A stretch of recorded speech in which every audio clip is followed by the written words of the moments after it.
లోకేష్ చంద్రబాబుతో ప్రశాంత్ కిషోర్ 3 నెలలుగా టచ్లో ఉన్నారు.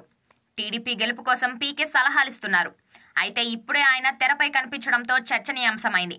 పీకే సలహాలు ఎలా ఉంటాయో జనసేన శ్రేణులకు బాగా తెలిసొచ్చింది. పీకే ఎఫెక్ట్ మొదట జనసేనపై పడింది. అయితే ఈ సంగతి ఆలస్యంగా తెలిసొస్తోంది. పీకే సలహాను మొదటగా జనసేనాని పవన్ కళ్యాణ్ పై నారా లోకేష్ ప్రయోగించారనే చర్చకు తెరలేచింది. టీడీపీ జనసేన కూటమిలో భాగంగా సీఎం పదవి ఎవరికనే విషయంపై నారా లోకేష్ వెల్లడించిన అభిప్రాయాలు వివాదాస్పదమైన సంగతి తెలిసిందే. చంద్రబాబే ముఖ్యమంత్రి అవుతారని లోకేష్ కుండబద్దలు కొట్టినట్టు చెప్పారు. ఇలా చెప్పాలని సలహా ఇచ్చింది ప్రశాంత్ కిషోర్ అని తెలిసింది. పవన్ ఏమనుకుంటారో, జనసేన ఎలా స్పందిస్తుందో అని ఆలోచించి కూర్చుంటే టీడీపీ శ్రేణులు విరోచితంగా పోరాడే పరిస్థితి ఉండదని లోకేష్ కు పీకే స్పష్టం చేశారు. దీంతో 40% ఓటు బ్యాంకు కలిగిన పార్టీ సీఎం విషయంలో మరొకసారి అభిప్రాయం కోసం ఎదురు చూడడంలో అర్థం లేదనే భావనతో లోకేష్ క్లారిటీ ఇచ్చారు. అందుకే పీకే సలహాపై లోకేష్ కు మరింత గురి పెరిగింది.